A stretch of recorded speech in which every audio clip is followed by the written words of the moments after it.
por flasim edhe për një temë që ndoshta shumë nga ne ndjen nga shumë afër,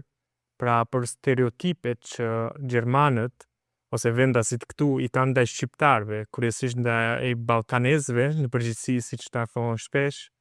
por ndaj shqiptarëve në të vërtetë. Kurse për shqiptarët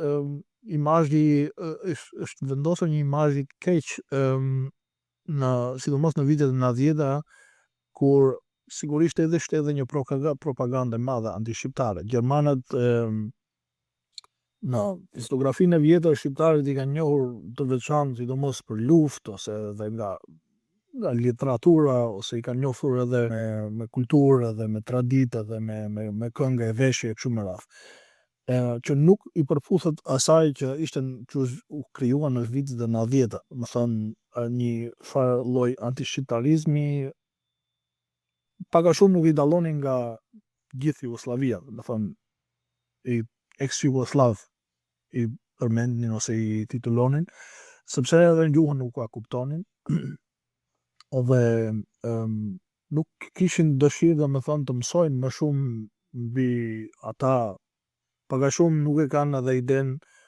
si mund t'i ndajnë, domethënë jeni musliman apo jeni katolik, kur i thua të gjitha ata në fond si të gjitha se nuk i kuptojnë, kupton. Ne them, okay, Nën Tereza është katolike, është nga Shkupi, ose kurse të tjerët janë shqiptar musliman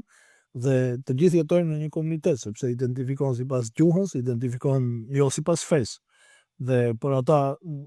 ka qenë një moment, domethënë një efekt aha që okay, tani e kuptova sepse si zakonisht